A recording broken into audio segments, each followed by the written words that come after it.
So hello everyone, welcome back to Tutor Theory. जैसा कि आपको पता है, आपका कल एग्जाम है इंजीनियरिंग ग्राफिक्स का, जो कि कुछ बच्चों का बैक एग्जाम है, कुछ बच्चों का फर्स्ट ईयर वाले जो बच्चे हैं उनका एग्जाम है। काफ़ी बच्चों ने पढ़ लिया होगा, काफ़ी बच्चों को टेंशन होगी जिन्होंने नहीं पढ़ा होगा।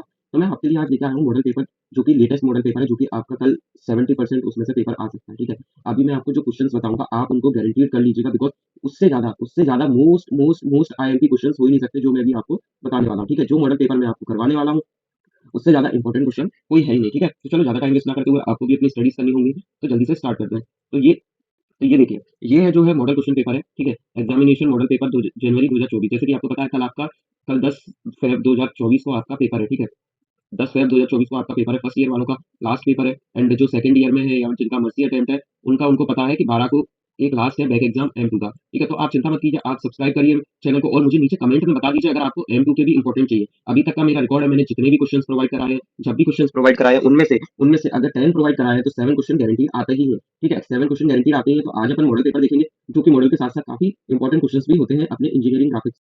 तो जो अपना पहला क्वेश्चन क्या है अपना, a rectangular plot of land are 0.45 hectare is represented on a cartesian map by a similar rectangle of 5 square centimetre. ठीक है, calculate the RF of the scale of the map. देखिए, आपने स्केल जब पढ़ा होगा, आपने जैसे कल मैंने बताया था अपने मोस्ट इंपोर्टेंट वाली वीडियो में आपको पढ़ने को, जब आपने स्केल पढ़ा होगा तब आप सीख गए होंगे कि RF कैसे निकालते हैं। ठीक है, तो ये यहाँ पे आप जैसे ही देखिए, जैसे ही आप RF निकालेंगे, साथ में से आपके 3 या 2 नंबर पक्के, RF निकालते ही 3 या 2 नंबर आपके पक्के।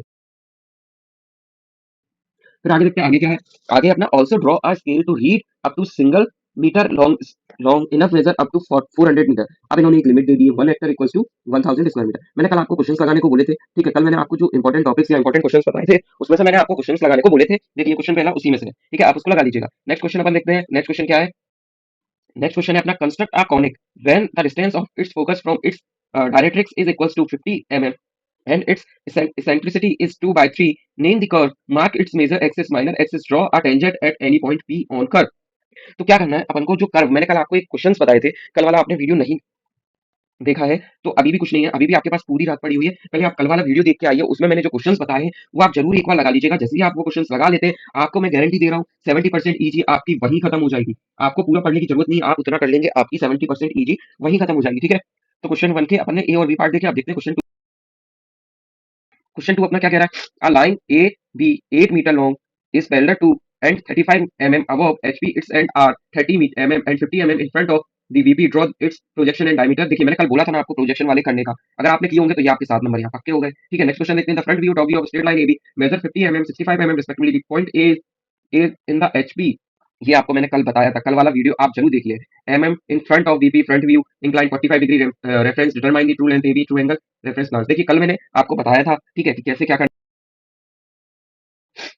तो देखिए, ये आपको दिख रहा होगा। ठीक है, नेक्स्ट क्वेश्चन देखते हैं अपन। Question number 3, draw the projection of pentagonal sheet 26 mm side having surface inclined 30 degree VP, its one side is parallel to VP inclined at 45 to HP। ये भी क्वेश्चन मैंने कल बोला था आपको इंपॉर्टेंट टॉपिक्स में। A square pyramid having edge of base 25 mm 60 mm long, ये भी क्वेश्चन जो है आप जरूर लगा लीजिएगा। ठीक है, नेक्स्ट क्वेश्चन है अपना, मैं जल्दी जल्दी करा दे रहा हूँ बिकॉज आपके भी पास टाइम नहीं है, और आपके भी पास टाइम नहीं है, आपके पास कुछ ही घंटे बचे हैं तैयारी के लिए, तो ज्यादा टाइम ना वेस्ट करते हुए मैं आपको जल्दी जल्दी बता दे रहा हूँ। ठीक है, क्वेश्चन नंबर 4 भी आप फटाफट देख लेते हैं। A cone of base 50 mm diameter 65 mm high rest with its base in HP, a section plane perpendicular to VP and inclined at 32 HP bisect the cone, draw the development of internal surface the truncated cone. ठीक है, ये भी question है। Next देखते हैं अपन फटाफट। Next question 4 का भी, ड्रॉ द आइसोमेट्रिक व्यू। देखिए, कल मैंने आपको बोला था कि इसमें से एक क्वेश्चन आएगा। देखिए, मॉडल पेपर में भी वो क्वेश्चन है। ठीक है, मैं आपको बोल रहा हूँ, अभी बोल रहा हूँ मैं, कल वाला वीडियो आप जरूर जाके देख लीजिए। आपका 70% पेपर उन्हीं टॉपिक से आना है जो मैंने बताए हैं, उसको बिल्कुल मिस मत करिएगा। ठीक है, नेक्स्ट क्वेश्चन ये देखिए, यहाँ से जो है, यहाँ से अपन कह सकते हैं क्वेश्चन नंबर 5 से 8 तक थ्योरी है। ठीक है, अब आप ये मत सोचिएगा कि ये 7 नंबर का ये कर लेंगे, ये कर लेंगे, ये कर लेंगे, सफिशिएंट तो है, हम टॉप कर लेंगे, हम थ्योरी से अकेला पास हो जाएंगे। नहीं, आरजीबीबी में क्या होता है, आप अभी पेपर दे रहे होंगे तो आपको एक ओएमआर शीट मिलती है। एक उसमें आपका क्या होगा, आपको एक ओएमआर शीट मिलेगी और एक A5 शायद साइज होता है उसका, ड्राइंग शीट मिलेगी आपको। ठीक है, तो उसमें क्या होगा, आपकी ड्राइंग शीट भी चेक की जाएगी और ओएमआर शीट भी। अब अगर आप ओएमआर खाली छोड़ाते हैं, ड्राइंग भर के आते हैं तो भी आप फेल है, और अगर आप ड्राइंग खाली छोड़ के आते हैं, ओएमआर भराते हैं तो भी आप फेल है। तो क्या करना है आपको, चलना है 70-30 वाले कॉन्सेप्ट में, मतलब 70% ड्राइंग, ठीक है, और 30% थ्योरी। अब ऐसा क्यों भाई 70% ड्राइंग क्यों? भाई सब्जेक्ट का ही नाम है ना इंजीनियरिंग ग्राफिक्स, भाई सब्जेक्ट ही है ईडी।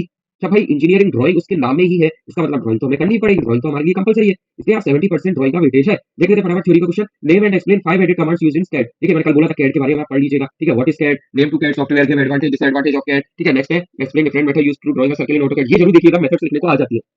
ठीक है। Explain the concept of layering in AutoCAD. देखिए जब आप ऑटोकैड क्या होता है इसके एडवांस डिसएडवांटेज पढ़ेंगे तो ये दोनों तो अपने आप कवर हो जाएंगे। नेक्स्ट है अपना explain the various command used transform an object. ये हर बार आता है, पिछली बार तो फ्लिप्स आ गए थे बच्चों के लिए, और ये क्वेश्चन हर बार आता है, तो आप इसको जरूर देख लीजिएगा। ठीक है। Explain the use of various coordinator systems in CAD. ठीक है, वेरियस यूज ऑफ कैड क्या होता है वो देखना पड़ेगा। ठीक है, 7 का भी हो गया। लास्ट क्वेश्चन है शॉर्ट नोट लिखने को आता है। अब देखिए ये जो क्वेश्चन है ना, मेरी बात ध्यान से सुनिएगा, ये वाला तो आप छोड़ना मत। ठीक है, ये वाला आप किसी भी कंडीशन में छोड़ना मत, ना ही ये वाला छोड़ना। ठीक है, ये दोनों बहुत इंपॉर्टेंट है। ठीक है, 2D एंड 3D मॉडलिंग क्या होती है, वायर फ्रेम क्या होते हैं, बेसिक ड्राइंग कमांड क्या होती है, ऑर्थोग्राफी क्या होती है, प्रोजेक्शन, ठीक है, आइसोमेट्रिक प्रोजेक्शन क्या होता है, ये क्या होता है, ये सब आप गारंटी पढ़ ही लेना। इनको आप गलती से भी छोड़ना मत। अब लास्ट में आपका मैं ज्यादा टाइम ना लेते हुए एक इंपॉर्टेंट टिप देता हूँ। ठीक है, क्या करना आप जब थ्योरी अटेम्प्ट करो, थ्योरी तो आप कैसे भी कर ही लेते हो, मन से लिखाओगे या कैसे भी चीटिंग करके, मतलब चीटिंग नहीं करना है, बिकॉज यूएफएम लग जाता है आपका, और अगर आपका यूएफएम लगा तो आपके पूरे 5 सब्जेक्ट में बैक आती है, और जो कि आपको फिर निकालने में बहुत प्रॉब्लम होती है। बच्चों का सेम बैक हो जाता है, ईयर बैक हो जाता है। ठीक है, इसलिए चीटिंग की तो गलती से भी कोशिश नहीं करना है। ठीक है, तो अब क्या करना है, अब ये करना है, आप थ्योरी पहले पढ़ लीजिए। ठीक है, थ्योरी तो आप पढ़ सकते हैं, थ्योरी आप पढ़ते हुए आ गए पहले से, आपको रटना आता ही है, आप रट लीजिए। ठीक है, मैं तो बोलता हूँ आप रट लीजिए, कोई इशू नहीं है, नहीं आ रहा है समझ में आप रट लीजिए, थ्योरी आपने रट ली। अब थ्योरी क्या थी, आपने ओएमआर शीट में लिख दी। अब आपने क्वेश्चन उठाया, अब आपने क्वेश्चन देखे, क्वेश्चन देखे क्या देखा, ये प्लेन स्केल आया। आप खुश हो गए कि चलो एक क्वेश्चन प्लेन स्केल से तो आया, प्लेन स्केल से डायगोनल स्केल आएगा, ठीक है, या फिर प्लेन स्केल आएगा, वैसे मोस्ट प्रोबेबिलिटी है डायगोनल ही देगा वो। ठीक है, आप खुश हो गए, चलो ये 7 नंबर गया, बन गया, आपने कहा 7 नंबर का हो गया। अब जब आप बनाओगे तो जरूरी नहीं है पूरा एक्यूरेट बनने के, 7 में से 5 तो देगा वो, 3 तो देगा। जब 3 दे देगा तो यार आप खुश हो के 3 में। अब आपने ये देखा आपको ये आता ही नहीं है, चलो तो आपने ये छोड़ दिया यार। फिर आपने ये देखा, आपने कहा मुझको तो ये भी नहीं आता, फिर आपने ये देखा, फिर आपने कहा मुझको तो ये भी नहीं आता।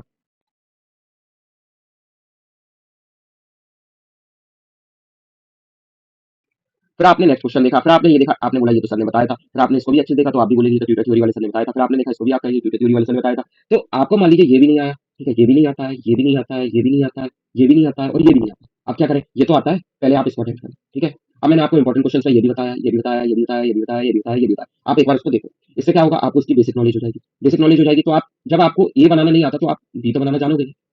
ठीक है, अगर आपको ए अच्छे बताया कि ए ऐसे बनता है, ठीक है, आपको सिखाया है ए ऐसे बनता है, तो जब आप ए नहीं बना पाओगे पर आपके दिमाग में तो है ए ऐसे बनता है, तो आप कम से कम ये तो बना के आओगे। ये नहीं तो ये तो डंडा तो खींच के आओगे, लाइन तो खींच के आओगे, ठीक है, कुछ तो करके आओगे। तो मेरा कहना ये है कि आप थ्योरी अटेम्प्ट करो। ठीक है, थ्योरी अटेम्प्ट करो, 30% आपका थ्योरी रहेगा। ठीक है, 30% आपका थ्योरी रहेगा, और 70% जो है वो ड्राइंग पे डिपेंड करेगा। अब सबसे इंपॉर्टेंट, गलती से भी भाई आप खाली कॉपी नहीं छोड़ के आएंगे। गलती से भी आप खाली कॉपी नहीं छोड़ के आएंगे। अगर आपने खाली कॉपी छोड़ी ओएमआर वाली या ड्राइंग सी, भले आपने थ्योरी पूरी अटेम्प्ट की हो, भले आपने ड्राइंग पूरी अटेम्प्ट की हो, पर थ्योरी या छोड़ दिया या ड्राइंग छोड़ दी एक चीज छोड़, तो आप फेल है। ठीक है, अब मुझे तो भाई ड्राइंग आती ही नहीं है, मुझे अकेली थ्योरी आती है, आप थ्योरी पूरी लिखिए मन से। ड्राइंग में आपको जो आता है एट एंड, ये उस कंडीशन पे बता रहा हूँ जब आपको कुछ नहीं आता, तो आप वो बना के आइए, शीट खाली मत छोड़िएगा। ठीक है, तो ये मैंने आज आपको बता दिए, ये क्वेश्चन पेपर आप जरूर लगा लीजिएगा। बच्चों ने रिक्वेस्ट करी थी तो मैंने इंस्टेंट आपको बना के दिया, आपको आपके एग्जाम के लिए। वैसे ऑल दी बेस्ट। अगर आपको अभी भी कुछ डाउट है, आप मैं नाइट में आपकी हेल्प के लिए हूँ, आप कमेंट करके मुझे इंस्टेंट बताएंगे, मैं आपको जल्द से जल्द वीडियो प्रोवाइड कराने की कोशिश करूंगा। ठीक है, ऑल दी बेस्ट आप सभी को एग्जाम के लिए, और मर्सी वाले बच्चों के लिए भी all the best. I hope सब लोग अच्छा करेंगे और कोशिश करिएगा कि बैक ना आए, वन शॉट में ही निकल जाए। ओके, ऑल दी बेस्ट सभी को।